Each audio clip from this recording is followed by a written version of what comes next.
sebagaimana yang telah dicontohkan oleh Rasulullah SAW. Cara nikmat adalah dengan mencontoh bagaimana Rasulullah SAW mensyukuri nikmat, yaitu dengan memperbagus kualitas ibadah. Itu cara mensyukuri nikmat yang telah dicontohkan oleh Nabi. Mudah-mudahan Allah Ta'ala pertolongannya kepada kita semua dan menjaga kita dari seluruh fitnah-fitnah dan musibah-musibah yang ada ini. Bapak-bapak, ibu-ibu jemaah sekalian yang dimuliakan oleh Allah Ta'ala, menindaklanjuti kajian kita pembahasan tazkiyatun nufus, melanjutkan tentang wasafallahu ala qulubil kuffar, bagaimana Allah mensifati hatinya orang-orang kafir. Karena salah satu penyakit hati dari sekian puluh macam penyakit, itu salah satunya adalah penyakit kekufuran. Ya, penyakit kekufuran, kufur kepada Allah itu tingkatannya macam-macam.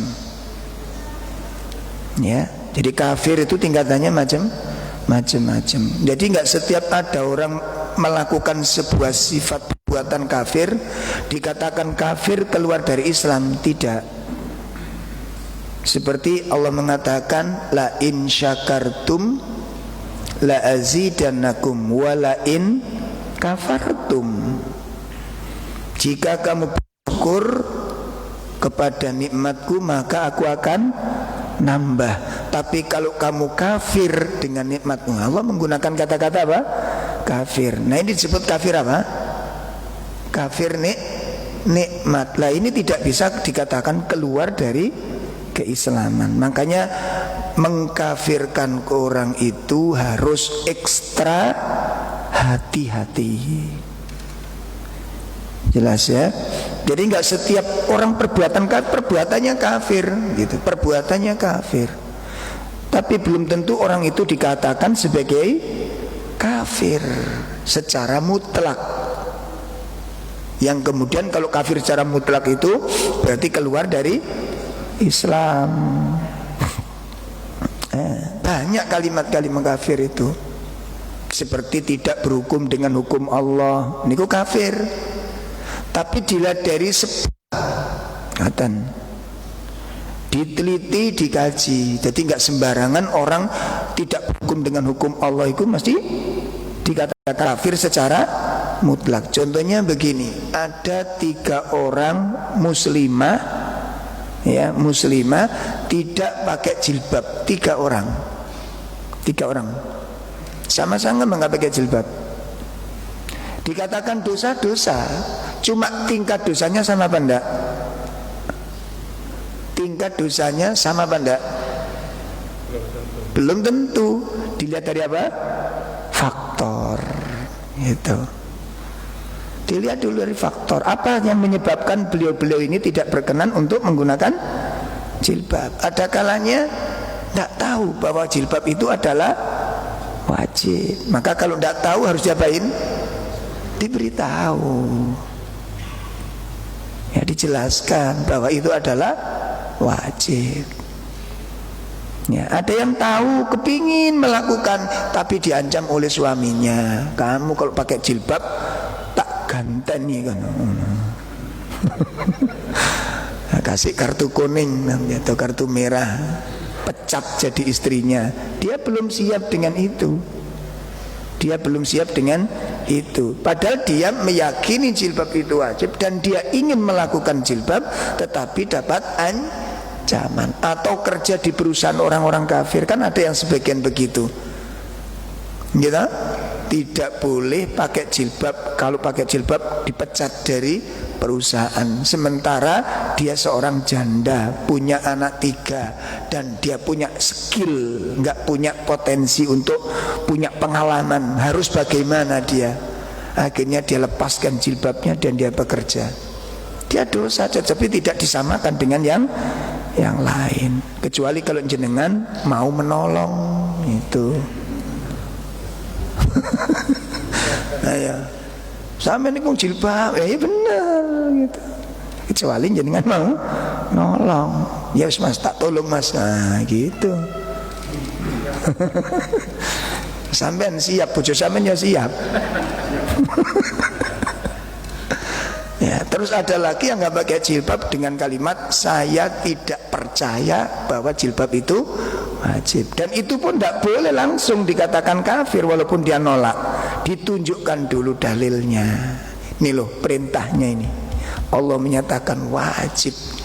Nah, kalau dia sudah ditunjukkan dalil, ditunjukkan dasar-dasar bahwa dalam Quran ini, dalam hadisnya ini sudah jelas, sudah diingatkan, masih nolak, baru dikatakan kafir. Makanya ada orang berbuat kafir sekalipun tidak boleh dikatakan kafir sebelum adanya iqamatul hujjah, sampainya nasihat kepada dia. Bisa dipahami ya Pak? Jadi menghukumi kafir kepada orang itu tidak gampang. Konsekuensinya Pak berat. Ya, konsekuensinya berat. Baik. Nah ini Allah mensifati orang kafir itu memiliki 10 sifat. Hatinya orang kafir itu. Ini urusan hati tok ini. 10 sifat itu urusan kolbu, urusan hati. Saya murojaah sedikit. Nomor 1 kemarin apa? Al-ingkar. Jadi orang kafir itu memang mengingkari. Makanya kalau ada orang kafir mengingkari Al-Quran, jenengan gak usah memeti. Ngerti gak usah memeti? Halo? Gak usah bingung dan gak usah sumpah, karena memang kafir itu begitu. Saya gak percaya dengan Quran, ya memang begitu. Makanya dikatakan sampai memeti, bingung. Kan sudah saya bilangin, kucing itu nggak ndeu ini meong. Dari sejak dulu sampai sekarang tidak ada perubahan pada suara kucing. Kucing Arab, kucing Madura, kucing India, kucing Indonesia, semuanya bunyi. Nah ini kucing begitu. Sama ada orang kucing meong, loh kok meong ini? Sampeyan sing aneh. Betul apa enggak? Jadi kalau ada orang kafir nggak suka dengan Islam, nggak suka dengan Quran, itu memang sifatnya. Jenengan nggak usah bingung, nggak usah heran.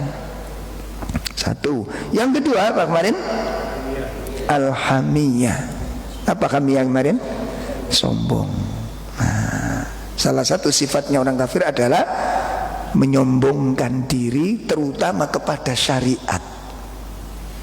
Awas, hati-hati jenengan. Nah kira-kira Pak, kira-kira nih, ada nggak kira-kira umat Islam yang punya sifat demikian? Ada enggak? Mengaku muslim, membaca syahadat, tapi sombong dengan syariat. Ada apa enggak? Ada. Berarti orang muslim ini ada indikasi di dalam hatinya terkena penyakit kekafiran, dan itu bahaya. Itu bahaya. Nah, kemudian yang ketiga, Masya Allah, siapa ini? Ya, yang ketiga adalah al-insiraf. Al-insiraf. Apa al-insiraf? Berpaling. Al-insiraf itu berpaling. Yang dikatakan berpaling niku pripun? Ndak peduli dengan kebenaran, ndak peduli dengan syariat, nggak peduli dengan ngerti tapi mengingkarinya, ngerti tetapi menolak. Itu dengan kata lain disebut al-i'rad. Napa Pak? Dalam bahasa lain disebut apa? Al-i'rad. Al-i'rad itu seperti gini. Ada seorang istri dipanggil suami, dengar dia, ngerti kalau dia sedang dipanggil suami, tapi nggak jawab juga nggak mendatangi. Ini namanya istri i'rad. Paham? Dadi engko sampeyan nyeluk bojone kok gak direken, ya i'rad. Itu namanya i'rad, itu begitu, nggak ngurusi, nggak peduli. Sampai aneh, Bu, dipanggil bapak, buah anjene bapakmu sangat bengak-bengok. Itu namanya apa? I'rad. Nah, kalau i'rad itu kepada Al-Quran ini mengerikan, Pak. Jadi kalau i'rad itu ya nggak peduli, ngerti kalau Quran itu benar, ngerti Quran itu bahwa Quran itu obatnya hati, ngerti Al-Quran itu adalah petunjuk, tapi dia nggak peduli dengan Al-Quran. Itu namanya i'rad. Dia nggak mau baca juga nggak, mempelajari kandungannya juga nggak, ngerti isinya juga nggak peduli. Sehingga orang semacam ini membiarkan diri dalam ketidaktahuan terhadap Al-Quran. Ini disebut i'radul Quran. Orang seperti ini disebut berpaling dan cuek kepada Al-Quran. Masya Allah. Mari kita lihat apa dampaknya. Di dalam surat 20 ayat 124, ya, surat 20 ayat 124.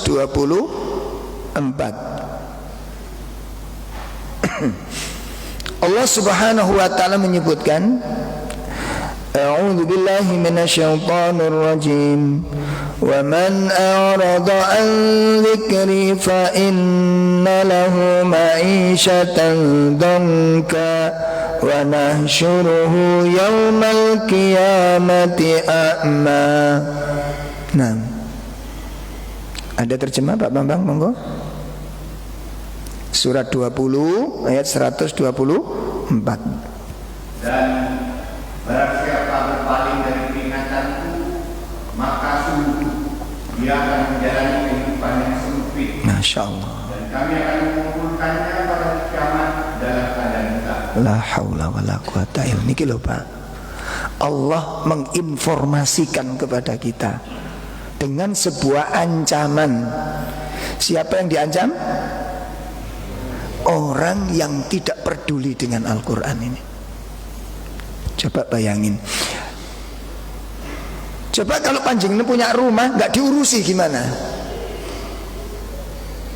Nggak pernah dikunjungi, nggak pernah dibersihkan, bocornya nggak pernah dibenahi. Ini berarti rumah kita sia-siakan. Itu aja sudah banyak yang mencela. Betul apa enggak? Betul apa enggak? Itu baru rumah. Bagaimana kalau ini merupakan petunjuk jalan, pandangan hidup yang akan menuntun panjenengan harus berbuat apa, harus berbicara apa, harus berjalan kemana, kalau ada problem sikap kita bagaimana. Itu Al-Quran yang memandu, Pak. Lah ini kita tinggalkan. Makanya sekarang kita lihat bagaimana kondisi umat Islam sekarang, carut marut nggak karu-karuan, benturan antara yang satu dengan yang lain, saling membenci antara yang satu dengan yang lain. Kenapa? Karena tidak mengikuti petunjuk Al-Quran, sudah keluar dari ranah Al-Quran. Kenapa demikian? Karena Al-Quran melarang itu semua. Ya, saling mencaci maki sesama kaum muslimin dilarang oleh Islam. Saling membenci antara kaum muslimin dilarang oleh Islam. Kalau dapat berita nggak langsung boleh diterima, dicari klarifikasi dulu. Selama ini kan tidak. Begitu dapat berita telan, action, kan begitu? Dan ini tidak dibenarkan oleh Al-Quran. Loh kan? Jadinya marat-marit semua. Masya Allah, coba perhatikan dengan baik. Oleh karena itu di dalam surat 20 ayat 124 Allah memberikan ancaman. Barang siapa yang paling dari Al-Quran, meninggalkan, wis gak peduli sama sekali, itu namanya berpaling. Baca ndak, belajar ndak, ngerti isinya juga ndak, apalagi mengamal. La haula wala. Terus Al-Quran ini sebagai apa kita kalau begitu Pak? Ayo, sebagai apa kita ini? Saya masih ingat, masih zamannya Kiai Haji Zainuddin MZ, dai sejuta umat, ketika membahas masalah ini. Ibarat Pak Samin itu dapat dari kepala desa, dapat surat dari bupati untuk melakukan sesuatu. Untuk melakukan sesuatu, dibaca suratnya, disimpan di lemari, kasih minyak wangi, dicium kalau nyentuh, tapi isinya surat tidak dijalankan. Apa yang dilakukan oleh bupati kepada Pak Lurah ini? Halo? Sudah kamu baca surat dariku? Sudah Pak Bupati. Di mana sekarang? Saya simpan di lemari. Tak hormati, tak muliakan. Sudah kamu lakukan isinya? Enggak. Apa kira-kira dilakukan oleh sang bupati ini? Itu baru bupati ke Pak Lurah. Ini Allah yang memberikan kehidupan kepada kita. Allah yang memberikan seluruh kebutuhan kita, yang mengatur hidup kita, yang memegang ubun-ubun kita itu Allah.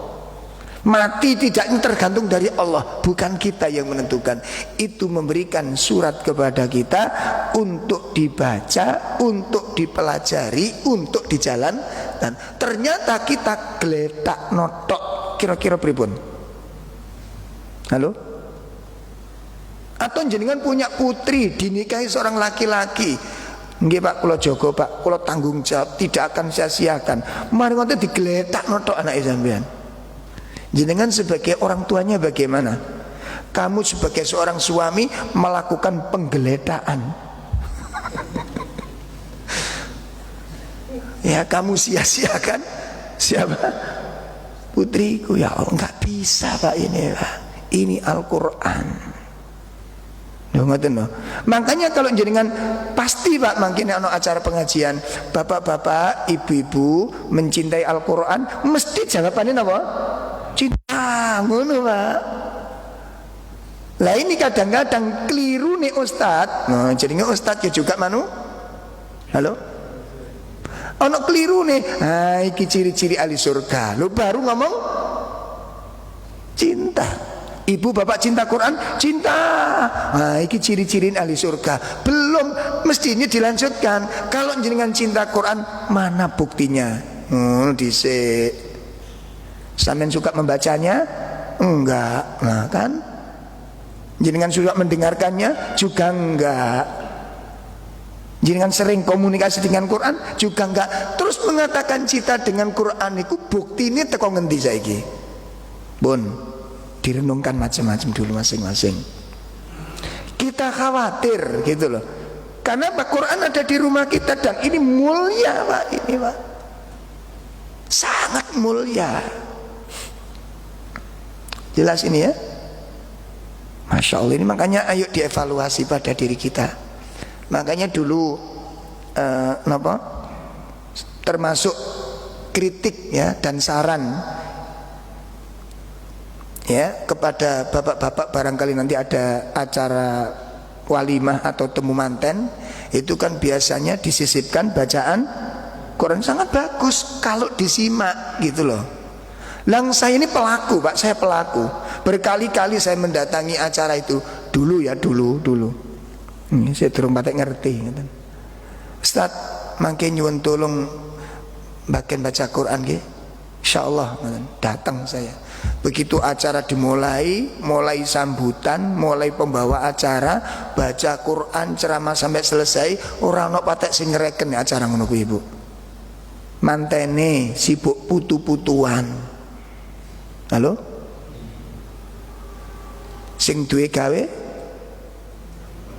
ngerahapno tamu, tamune ngentekno jajan. Terus sing ceramah iki sing ngrungokne sapa ngono lho. Ayo. Jenengan lihat YouTube-nya Haji Muammar. Kenal Muammar mboten jenengan? Tahu? Ya, saya mulai kecil alhamdulillah tahu, cuma beliau enggak tahu saya. Itu perbedaannya.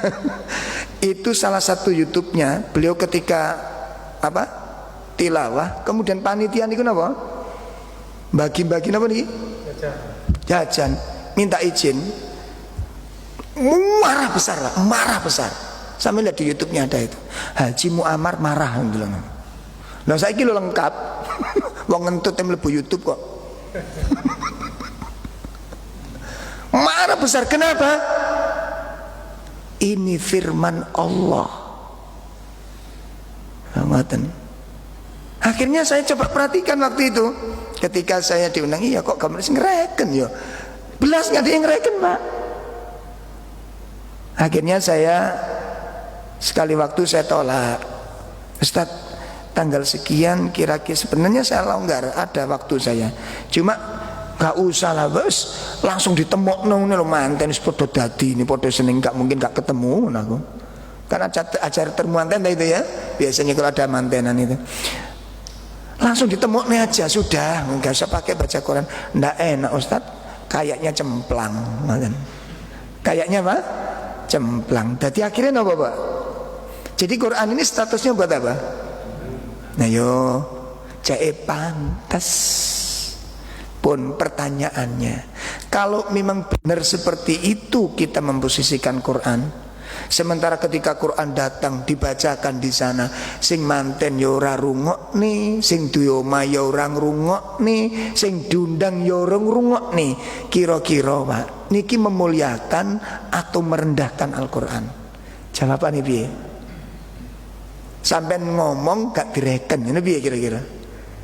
Umpamanya sampean juragan, umpamanya sampean juragan, terus manggil karyawan, sini mas, terus bujuni asing karyawan sampean, nonton apa Pak? Siapa? Saya mau ngomong beberapa penting pada ini pun. Sampean ngomong Pak, tak sambil BA Pak ya. Kira-kira piye Pak? Halo? Insyaallah kita telah merendahkan Quran. Makanya ulama-ulama dulu Pak, ulama-ulama dulu itu kalau dengar suara dengarkan, karena Quran mengatakan demikian.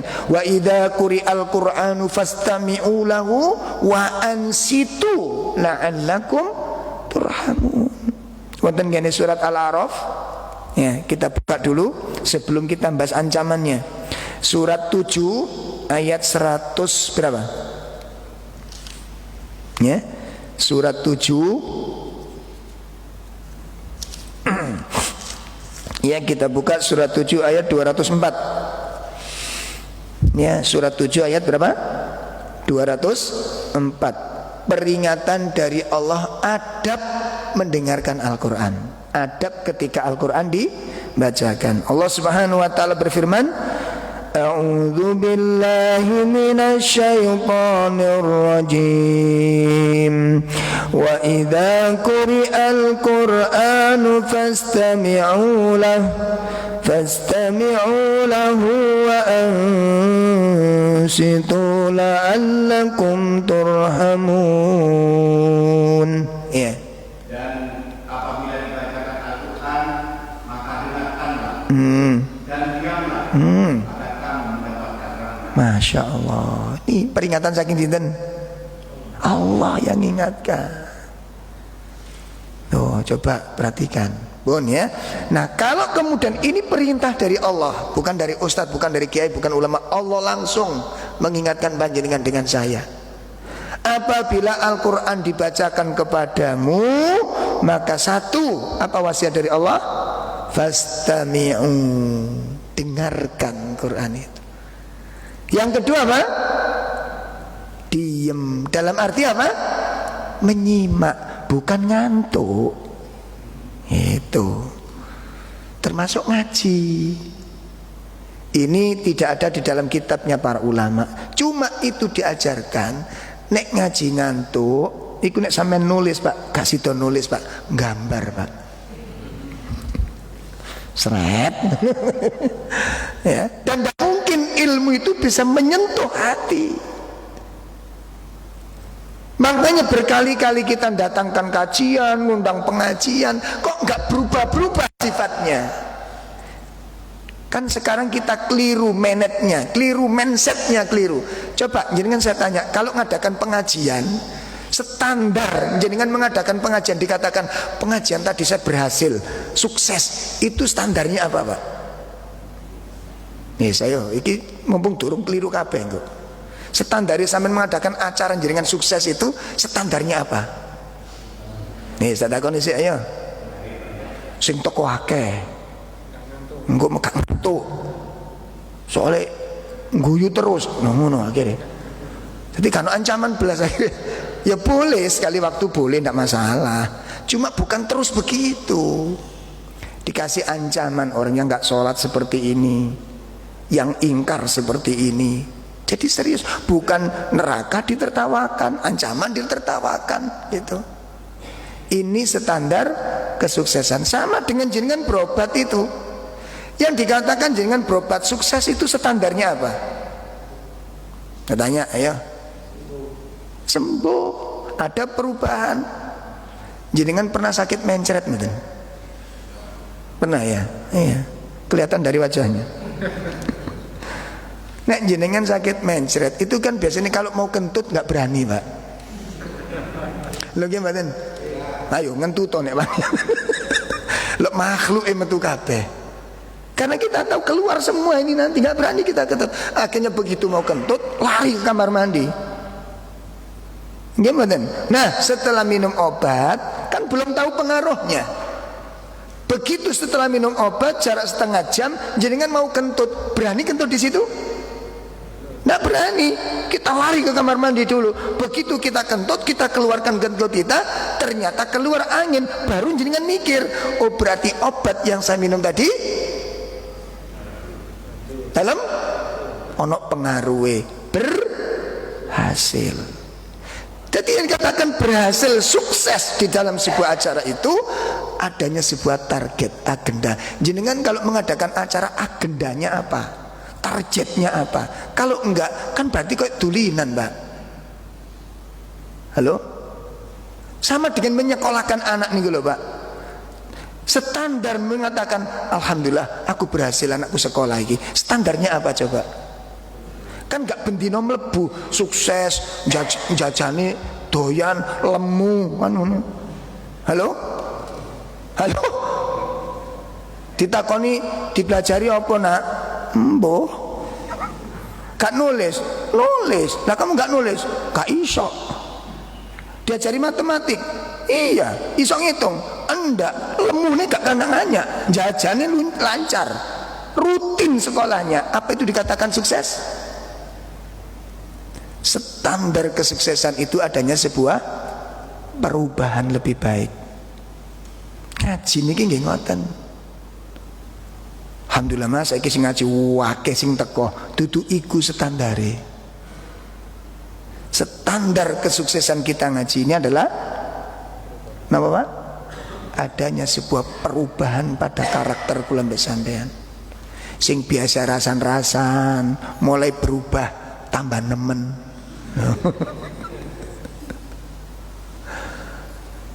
Ini standar kesuksesan. Dan ini kadang-kadang gak terpikir oleh panitia. Makanya apa targetnya, apa tujuannya. Ngeten. Jadi ada target. Nah kalau nggak ada target pripun, sama dengan kalau kita ini ada musim nyamuk napa jenenge? Napa niku? Penyakit apa jenenge? Saiki kok corona. Dulu kan ada DB ya, DB ya. Wadapan diadakan apa? Locking itu semprotis. Setelah itu kena DB semuanya gitu. Berarti gagal kita mengadakan ini.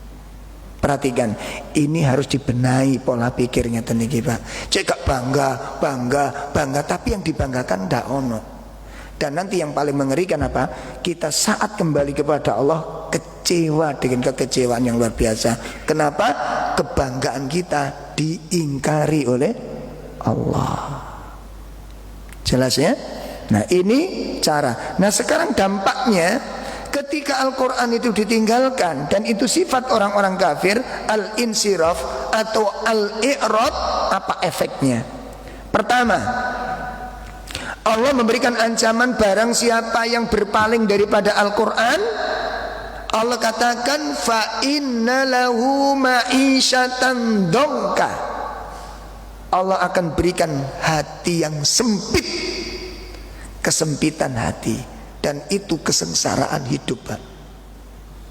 Salah satu sebab kesengsaraan hidup, salah satu sebab penderitaan hidup seseorang adalah ketika hatinya diberikan hati yang sempit, pola pikirnya sempit, cara pandangnya sempit.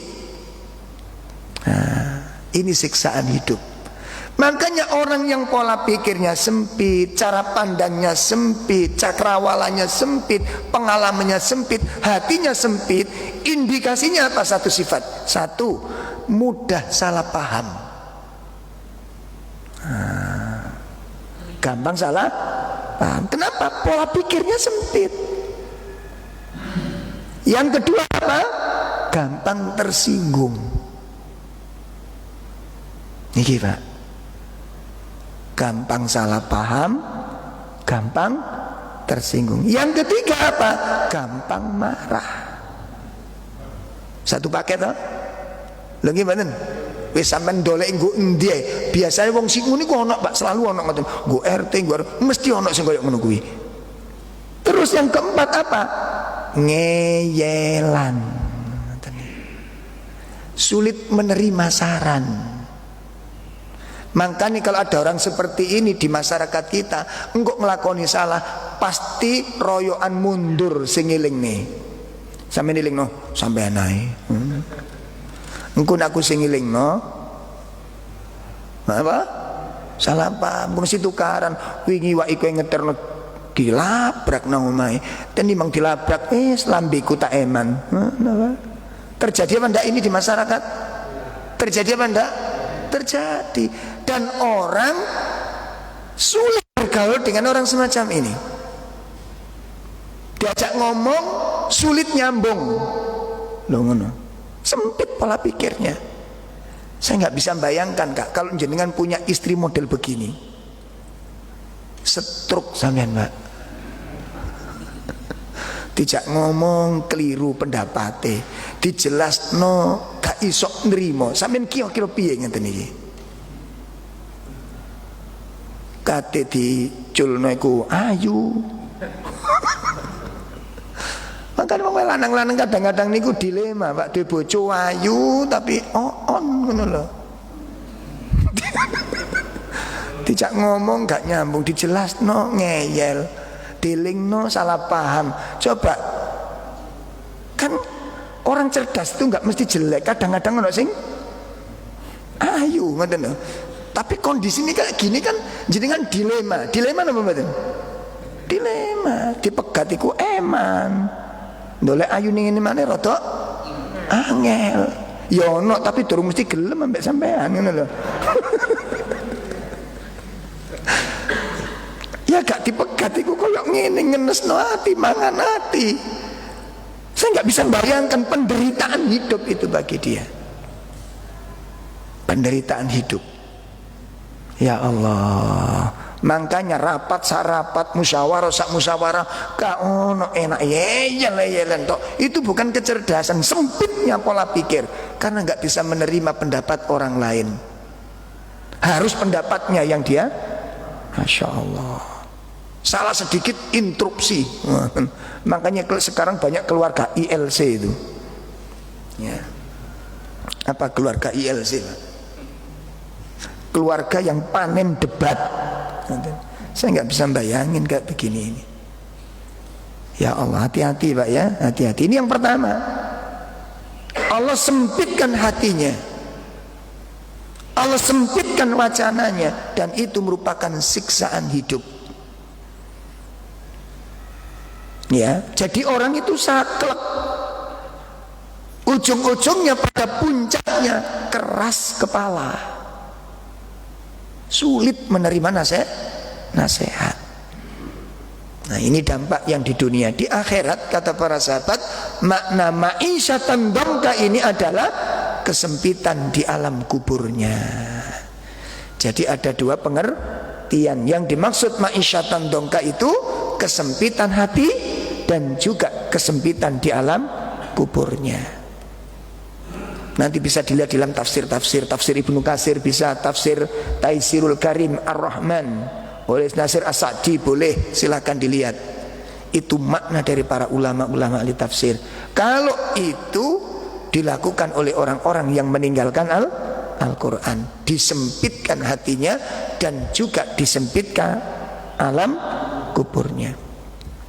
Yang kedua, apa ancaman dari Allah Subhanahu wa taala bagi orang-orang yang meninggalkan Al-Quran ini, berpaling daripada Al-Quran ini? Ya, wa nahsuruhu yaumal qiyamati a'ma. Kami kumpulkan pada hari kiamat nanti dalam keadaan buta. Ini Allah yang mengancam. Kami kumpulkan pada hari kiamat dalam keadaan apa? Buta. Makanya ayo bapak-bapak, barangkali ada yang belum bisa baca Quran, ya, barangkali ada yang belum bisa baca Quran, atau mungkin bacaan Quran itu masih apa? Nah, coba merapat kepada ustadz-ustadz yang di sini. Di sini ada Ustadz Jufri, di sini ada Ustadz Sinten Hafiz. Dimanfaatkan keberadaannya, dimanfaatkan. Kenapa? Allah ancam. Makanya kebutaan ini ada dua versi. Kebutaan secara hakiki, secara pribadi, secara global, digelapkan di alam kuburnya. Dan itu dijelaskan oleh Allah Ta'ala di dalam surat Al-Isra pada ayat 72. Coba kita simak. Surat Al-Isra surat 17 ayat 72. A'udzu billahi minasy syaithanir rajim. Wa man kana fi hadhihi a'ma fahuwa fil akhirati a'ma wa adallu sabila. Nah, barang siapa buta hatinya di dunia ini, maka di akhirat dia akan buta dan tersesat jauh dari jalan yang ya Allah, tentu Pak. Barang siapa yang di dunia ini buta hatinya. Yang dimaksud buta hatinya itu apa? Buta hatinya tentang agama, tak ngerti Pak. Ayo. Jadi ini perlu Pak, perlu panjenengan sadari. Terus terang ya, hari ini masih banyak saudara-saudara kita muslim itu salah memahami agama ini. Jadi kalau belajar Quran tuh dikironi untuk persiapan akhirat saja. Mosok ngaji tok wong iku kan awak dhewe urip ning dunya gitu ya. Masa kita cuma ngaji untuk urusan akhirat? Itu kan untuk urusan akhirat. Ini kekeliruan yang sangat fatal. Belajar Quran itu Pak bukan untuk urusan akhirat saja. Karena di dalam Al-Quran itu menata dan mengatur seluruh kehidupan kita ini. Contoh perdagangan. Sampean dengan saya ini terlibat jual beli apa enggak dalam hidup ini? Mosok gak tahu tuku belas. Wis kula mboten nate Ustaz, tuku-tuku nih belas mboten. Dak ono Pak or critane ngono iku. Sampean menungso urip nggo endi sampean gak tahu jual beli niku. Betul? Hutang piutang terjadi Pak? Sampean nggak tahu utang bagus, ngutangi, nggih, nggak bisa. Wong kita ini makhluk sosial. Nah, di dalam dua transaksi ini ada transaksi jual beli, ada transaksi utang piutang. Niku wonten aturane, endi sing riba, endi sing haram, endi sing subhat, endi sing makruh. Niku ono. Lah nek gak ngerti, bisa jadi panjenengan masuk riba tapi ndak sadar. Bisa terjadi apa enggak? Bisa terjadi nomor mboten? Sementara hukum riba niku ngeri.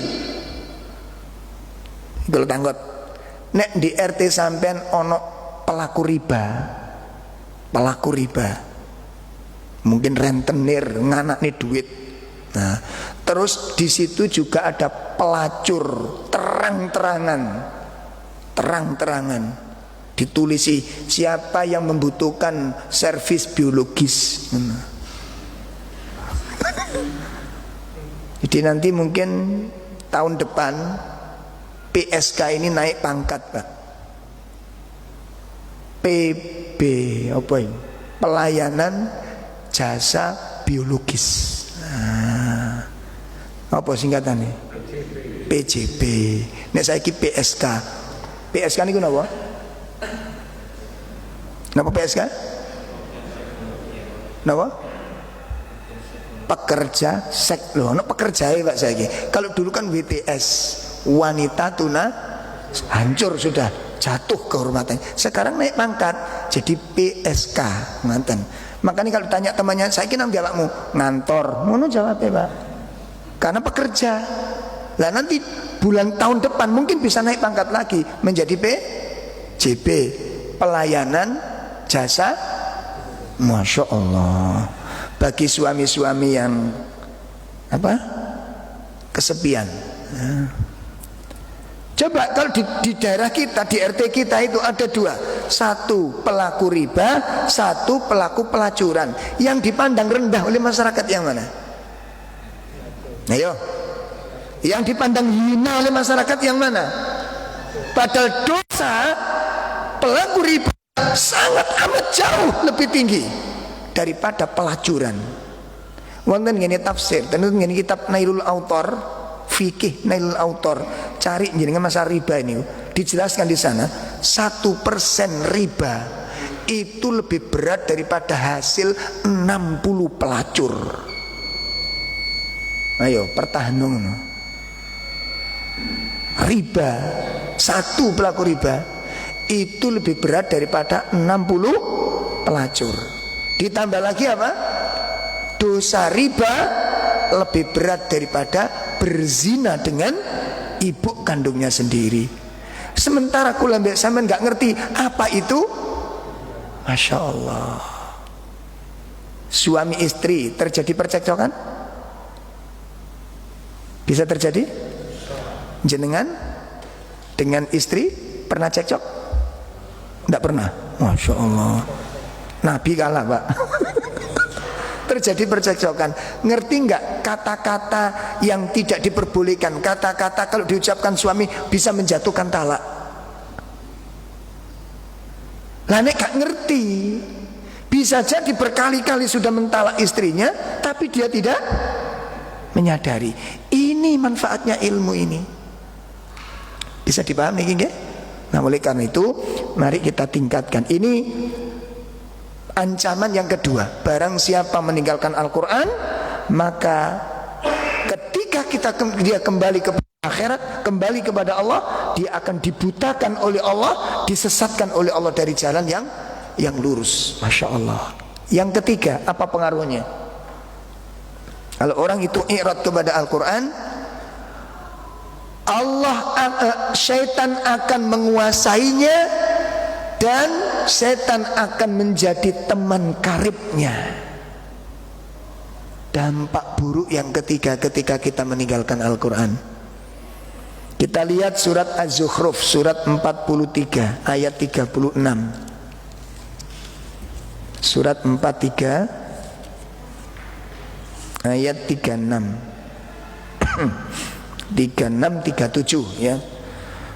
Wa may ya'su dzikrir rahmani nuqayyid lahu syaitanan fahuwa lahu qarin wa innahum la yasuddunahum 'anis sabil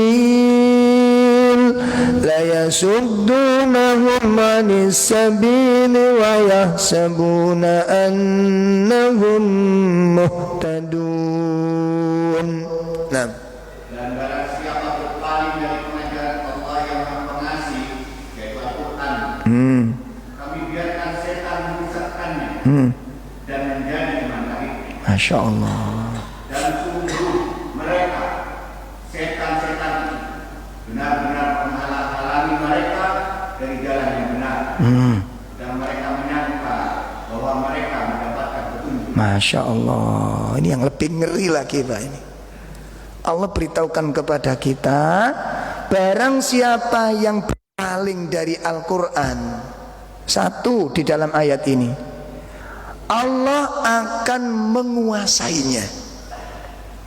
Ya Allah, dia akan dikuasai oleh syaitan. Dan syaitan akan menjadi teman karibnya. Coba, setan menjadi teman, sampai di situ selesai enggak? Wa innahum la yasuddunahum anis sabil. Setan-setan yang sudah menguasainya, setan-setan yang sudah menjadi sahabat karibnya itu apa? Menghalang-halangi orang tersebut dari ketaatan kepada Allah, menghalangi orang tersebut dari kebenaran. Ya Allah, makanya nggak usah heran kalau sekarang ada umat Islam benci dengan yang benar. Nggak usah heran. Ada ngoten niku Pak. Sing lebih mengerikan apa Pak? Sing lebih mengerikan sudah dikuasai syaitan, sudah dijadikan teman karib syaitan, terhalang untuk mencintai dan mengikuti kebenaran, sementara dia menyangka dia berada di atas kebenaran. Pertanyaannya, tobatnya kapan orang semacam ini? Ada harapan tobat? Dia salah, dia keliru, bahkan dia bermaksiat kepada Allah, kan dihiasi-hiasi oleh setan. Dia menyangka perbuatannya itu benar, dan dia menyangka kekeliruannya itu berada di atas. Ya Allah, awas, hati-hati Pak ini. Makanya satu saat nanti kita akan bahas talbisul iblis, perangkap iblis untuk menjerat manusia nih. Karena setan itu Pak untuk menyesatkan manusia. Podo sampean kalau karo mancing iwak niku.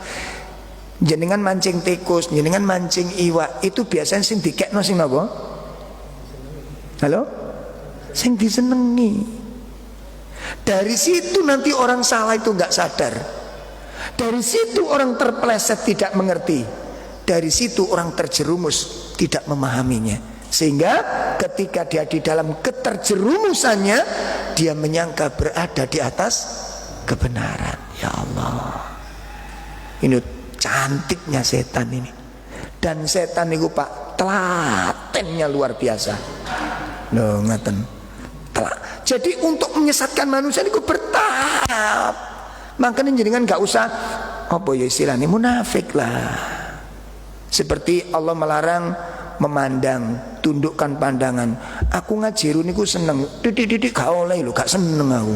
Mosok ndelok ngene tok gak oleh. Wong kan tergantung atine. Ngono sampeyan modele lho. Halo. Oh gaya ya. Iya, mosok ndelok tok ae. Wong kan tergantung napa? Wis. Wingi pas pengajian ngene natura kula jelasaken. Wong lanang ndelok wong wedok ayu, atine gak kemrengseng siji. Berarti mungkin ono masalah dalam biologisnya, perlu periksa. Loro, napa wi? Seiling aja nih. Napa Pak? Loh, gendeng.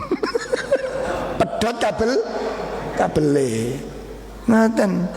Nek wong niku wong lanang sempurna Pak, ndelok wong wedok hatinya enggak bergejolak, ada dua kemungkinan iki Pak. Siji, napa? Biologisnya bermasalah, ya mungkin nanti Pak Edi kok nggak tertarik dengan Mbak Endang, mungkin tertarik sama Pak Bambang. Oh Pak Bambang mungkin. Nah gitu. Yang kedua kemungkinan apa? Kabel pedot. Nek kabel pedot niku gak tertarik napa muda blejet niku mboten tertarik Pak. Loh saya pernah di rumah sakit jiwa soalnya ngajar ojo salah paham. Jadi di dalam ruangan rumah sakit jiwa itu ada satu ruangan Pak yang khusus sudah parah betul. Jadi ternyata itu memang gila beneran. Nah, gila bener itu gak tertarik nopo blas Pak. Dijak ngomong itu mboten nyambung terus podot. Tapi nek dijak ngomong sik nyandul titik-titik iku harapan besar masih bisa dibenahi. Nyabrang embung gede toleh warasian niku. Nek gedeng asli niku Pak, betul-betul gila. Niku wis gak roh apa-apa Pak. Nyabrang wis nyabrang, gak ngerti pikiran soalnya. Wis gak ngerti apa-apa.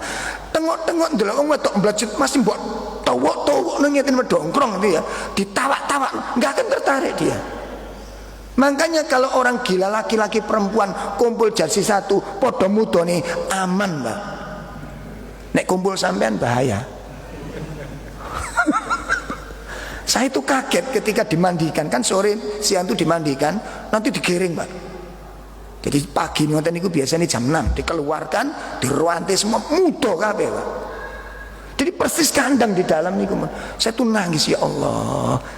Orang ini sehat semua, satu yang tidak ada. Napa, Pak? Lho ngono, sampean gak bersyukur piye saiki kula mbek sampean gendeng gak gendeng sing nentokno sapa? Ayo, sapa? Allah, Pak.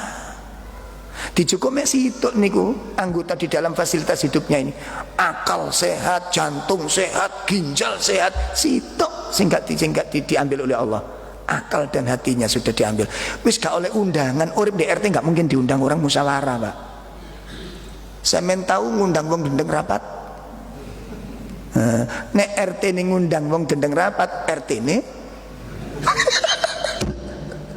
mesti jenengan komentar ki lha apa Pak RT wong gendeng di undang Pak RT ki melok. Lho gimana? Enggak mungkin, pendapat dia enggak mungkin diterima. Pendapat yang enggak mungkin diterima. Coba jenengan punya tetangga stres. Tetangga stres, belum gila betul stres. Terus jenengan punya tamu, ngobrol sama orang itu. Jenengan komentar apa? Pak, dia sampean tinggal mawon. Ini Pak, ngono. Nah sampean ladeni sampean disalahkan, kita komunikasi disalahkan. Makanya ini tolong diperhatikan dengan sebaik-baiknya. Mari kita jaga hati kita, pikiran kita. Ini karunia termahal dari Allah Subhanahu wa taala. Dengan hati dan pikiran itulah kita bisa dimuliakan di tengah-tengah masyarakat kita. Dengan akal dan hati itu panjenengan diterima, dikeluarkan jenengan di masyarakat kita, didengarkan perkataan kita, ditunggu kedatangan kita, dicari ketidakadaan kita. Itu karena Allah memberikan akal dan hati kepada kita. Tapi nek sampean kali kula niku wis gendeng, gila, ndak mungkin rapat gak teko, nggak mungkin dinteni. Halo? Berbicara nggak mungkin disuruh mendengarkan, punya pendapat tidak mungkin diterima. Oleh karena itu hati tidak bisa sehat kecuali dijaga dengan vitamin yang sehat, yaitu Al-Quran ini. Mudah-mudahan Allah Subhanahu wa ta'ala memberikan pertolongan kepada kita. Dan ini sifat hati yang keberapa? Yang ketiga, al-insiraf. Ya, al-insiraf ini masih belum mengajak keempat. Nanti yang keempat akan kita siapkan pembahasannya. Apa sifat hati yang keempat? Al-qasawah. Apa? Al-qasawah. Apa? Hati yang keras. Nah, jadi hati yang keras itu sebenarnya adalah hatinya orang-orang kafir. Sehingga kita seorang muslim tidak boleh memiliki hati yang keras. Itu akan kita bahas pada pertemuan akan datang. Yang akan kita bahas adalah dalil-dalil tentang hati yang keras ini.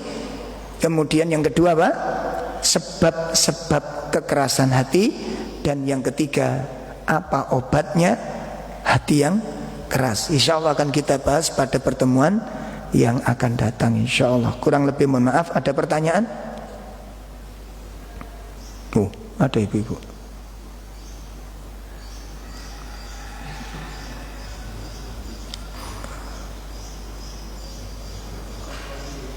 Gak denger, Bu. Okay.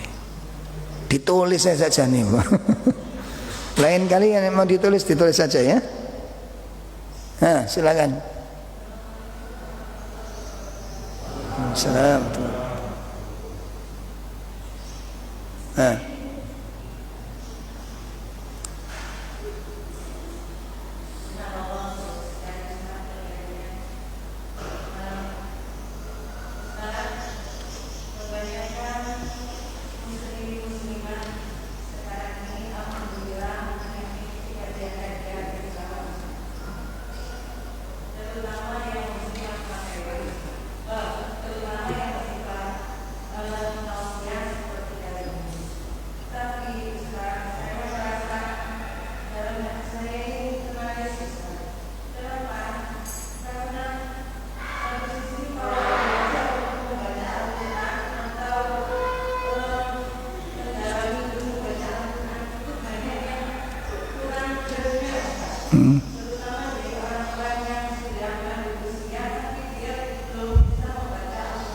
Nggih.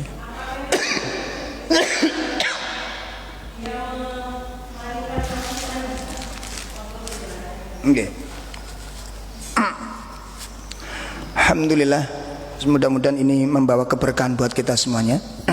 Salah satu mungkin kelemahan kita dan hampir semuanya ya, itu kalau diajak belajar awal mungkin mengenal huruf atau mungkin hafalan atau mungkin bahasa Arab, itu tiba-tiba menjadi tua gitu. Jadi zaman sekarang salah satu penyakit kita apa? Kalau dijak belajar agama cepat tua. Ayo Bu, kita adakan belajar bahasa Arab. Ah sulit Ustaz, kita ini sudah tua loh gitu. Ya, jadi gini, beberapa waktu yang lalu saya sholat di Lingkar Timur sana Pak, musola Bumi Intan, pirsa Bumi Intan ya. Jadi perumahan apa nih Bu? Bumi Intan Permen nih, pojokan nih. Jadi rumah susun nih ya, ke timur, mangoten kanan jalan ada. Nah, yang tertarik apa saya sholat di situ niku, ada bapak-bapak sudah di atas 50 insya Allah usianya, itu menjadi imam karena saya masbuk jadi imam. Subhanallah, bacaannya sangat bagus, tajwidnya bagus, tartilnya bagus, makhrajnya bagus, dan yang mengagum iramanya bagus. Nah setelah sholat saya kenalan, penasaran gitu, ini belajar di mana beliau gitu kan. Nah, ngobrol-ngobrol, nah beliau belum kenal saya. Pak ngapunten boleh nanya nggih? Monggo Mas, ngoten. Kan saya kelihatan masih muda kalau itu. Ndak wong dia manggil Mas, wong saya enggak nyuruh-nyuruh dia. Oke. Ngoten. Oke Mas, napa Mas? Ngapunten jenengan belajar Quran teng pundi, Pak? Kok bacaan jenengan bagus, tajwidnya bagus, tartilnya bagus, makhrajnya bagus. Walau Ustaz kula niki mboten enggak ada guru tetap. Saya ini mu'alaf. Loh kaget malih tambahan. Mu'alaf. Oh nggih, sudah lama. Sudah alhamdulillah 2 tahun ini Ustaz. Masya Allah 2 tahun jenengan mu'alaf nggih. Tapi yang jenengan baca tadi itu bukan juz 30 tapi juz 29 lah. Loh napa jenengan sudah hafal? Alhamdulillah saya sudah hafal 2 juz. 2 tahun mu'alaf, 2 juz hafal. Usiane padha karo wong kula mbek sampean. Nah iki sebabe opo ngono. Sampeyan kali kula juz napa? Ayo. Saiki sebabe opo? Kok iso baru 2 tahun? Usianya juga sudah lanjut, sudah mulai lanjut, tapi dia mampu menguasai bacaan, huruf, tartil sampai iramanya. Dan lebih mengagumkan lagi dia sudah mengantongi hafal 2 juz. Padahal 2 tahun dia baru masuk Islam. Nah, saiki kula sampeyan pirang tahun masuk Islam? Halo? Saiki sebabe opo? Kok bisa beliau demikian? Dan kenapa kita juz 30 niku muter kayak susur gak apal-apal? Ada apa? Mungkin salah satunya apa? 1, belum merasa butuh. Nih Pak, kita belum menganggap bahwa Al-Quran itu merupakan sebuah kebutuhan. Jenengan nanti kalau sudah mempelajari tentang dahsyatnya mukjizat Al-Quran, itu baru tergerak Pak. Baru tergerak. Keliru rugi kita kalau nggak bisa Al-Quran itu. Ya, makanya saya anjurkan, saya himbau, saya mengajak kepada bapak-bapak. Makanya tadi saya sampaikan, gitu. Di samping kita sudah senang ngaji begini, ditingkatkan, ya ditingkatkan. Kenapa? Kemampuan dan kecintaan kita kepada Al-Quran. Kenapa? Baca Al-Quran itu Pak, ibadah yang paling mudah dan paling dahsyat pahalanya. Itu baca Al-Quran. Jenengan mboten kepingin seandainya Allah takdirkan, ya Allah mewafatkan kita di saat lantunan Quran jenengan baca. Ya Allah, jenengan mboten berharap begitu. Jangan minder, jangan minder. Makanya wis gak ngerti Ustaz wis. Nah iki sing paling bahaya lagi apa? Sing paling bahaya niku kalau jenengan sudah punya cita-cita yang sangat kuat. Apa cita-citae? Wis awak dene iki bodho mboten napa-napa Ustaz, sing penting anake pinter. Halo? Masih kula bodho mboten ngerti, sing penting putune pinter. Pak, bodho niku masalah. Kok jenengan bilang napa? Bodho mboten napa-napa Ustaz, sing penting anake. Aku kuwatir engko be anake sampean melok cita-citane ngono pisan. Jare anake sampean, aku koyok bapak ae. Apa jarine? Aku bodho ora apa-apa, sing penting anakku pinter. Tiba-tiba putune sampean enggak mau ketinggalan, Pak. Aku jari putune, aku koyok mbah ae, ngono. Aku bodho ora apa-apa, sing penting. Nah, apa jenengan enggak khawatir nanti 7 turunan niku? Nah, ngono lho. Itu satu. Namun jenengan enggak wedi. Enggak takut. Ya tuh. Yang kedua, bodho niku problem.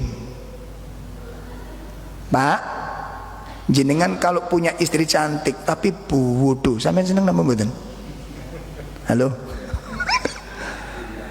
Niki bojo sampean, Pak? Nggih. Sik enom. Nggih. Wah, masya Allah. Tapi bodoh, Pak. Lho ngono, Pak. Enggak ada kebanggaan di sana. Lah kok jenengan terus bodoh niku bangga itu ngelihatnya dari mana? Ayo belajar. Soal nanti hasil itu bukan urusan kita. Yang penting satu, dikuatkan tekadnya. Yang kedua, apa? Yang telaten, yang sabar. Ditambah lagi ustadznya harus lebih sabar. Soalnya mulangi wong tua, ngoten lho. Saya itu kemarin dapat ibu-ibu usia 60 belajar kula nol botol. Saya ajari 2 bulan tidak bisa baca Quran, tidak usah belajar seterusnya, saya bilang begitu. Gitu Ustaz. Iya. 2 bulan masih belum bisa, nggak usah belajar sudah. Saya jamin itu. Masya Allah, semangat orangnya. Abatasa, baca lancar dia. Tak walak-walik, masya Allah, cerdas. Nggih Ustaz, mboten ngerti. Wah GR dorong mari. Siap ditambah, siap Ustaz. Tambah. Jahaho, walak-walik bisa. Pun diulangi yang pertama. Nopo Ustaz? Lho ngono. Lho kok sok lali sih Bu, kok sampean cerdas. Wong tadi inget kok jeneng diwali kok mboten saya. Ngono iku dalil, Pak. Sing sabar. Iki pengalaman. Tadi kalau cak guyon ngaji, subhanallah, tidak sampai 3 bulan dadak itu yang namanya enggak baca Quran itu. Apalagi saat ini metode-metode gampang-gampang, Pak. Masya Allah. Emang loh. Pesan saya, nggih, pesan saya, terserah jenengan nanti belajar teng pundi. Sing penting sampean belajar Quran. Soalnya Quran itu mulai Al-Fatihah sampai Anas itu insyaallah suratnya bodoh. Apapun organisasinya. Halo? Nggih mboten? Nah, sampean pelajari. Terserah jenengan. Pesan kula, jangan sampai pada saat jasad kita masuk ke liang kubur, kita dalam kondisi buta huruf dari Al-Quran. Itu pesan saya. Harapan saya, jangan sampai pada saat jasad kita masuk ke dalam kubur, kita dalam keadaan buta huruf terhadap Al-Quran. Kenapa? Karena itu akan menyebabkan kegelapan di kubur kita. Jelas Pak ya? Kecuali kalau jenengan nanti udah belajar saisoe. Seandainya Ustadz, seandainya mboten saged, engko mbak saya ini pesimis dhisik ngene. Tidak masalah, yang penting usaha sudah dilakukan. Ini ada alasan. Allah memaafkan kita itu ada alasan. Sama dengan jenengan sakit nih Pak, berobat, nggak ngerti waras apa enggak. Sing penting apa? Kalau jenengan ada istri atau putri jenengan dinikahi orang sakit, kemudian jenengan tanya nggak diobatkan nek? Nggih nek waras Pak, nek mboten waras percuma buat duit. Sampeyan terima apa ndak begini? Halo? Nggak diterima. Soal nanti sembuh nggak sembuh itu bukan urusan kita. Saged dipahami nih. Dan intinya apa? Kita tidak disalahkan oleh Allah. Kita tidak disalahkan oleh. Kalau jenengan sekarang alasan dengan saya, Ustaz niki rodok budel Ustaz, sulit hafalannya Ustaz. Mungkin saya terima alasan itu. Tapi apa alasan ini juga diterima di hadapan Allah Ta'ala? Apa Allah terima alasan kita ini? Makanya ketika orang-orang kafir digiring ke dalam neraka itu, penjaga neraka itu bertanya apa? Alam ya'tikum rusulun minkum yatluna alaikum ayati rabbikum wa yunzirunakum liqa'a yaumikum hadza. Apa kata mereka? Malaikat itu bertanya, kenapa kalian kok sampai digiring ke tempat ini tuh kok bisa? Apakah dulu belum datang kepadamu seorang pemberi nasihat, pengajar? Apa enggak ada di sekitarmu? Apa jawab kita coba? Ada. Kan gitu toh? Masya Allah, ini jangan sampai. Makanya ayo kita batalkan ya, sehingga alasan mendapatkan ampunan, mendapatkan, walaupun kita tidak bisa nanti. Seandainya ditakdirkan kita baru belajar, Allah takdirkan mati, insya Allah belajar kita itu menjadi apa? Sebuah alasan untuk mendapatkan ampunan dari Allah Subhanahu wa ta'ala. Sakit dipahami Pak ya? Nah makanya nanti mungkin belajarnya di metode khusus apa? Pembelajaran Al-Quran spesial. Ono kopi nih, ono bakar jagungnya mungkin penting ini. Iya. Jadi kalau bisa saya sarankan jangan putus asa. Bismillah, isok gak isok tergantung Allah. Sing penting jenengan sudah terlibat untuk mencari apa? Alasan mendapatkan ampunan dari Allah Ta'ala. Jelas banget. Nanti satu saat kita akan bahas dahsyatnya mukjizat Al-Quran itu, insyaallah. Saya kira cukup, kurang lebih mohon maaf. Wassallallahu ala nabiyyina Muhammad. Subhanakallahumma bihamdika asyhadu an la ilaha illa anta astaghfiruka wa atubu ilaik. Assalamualaikum warahmatullahi wabarakatuh.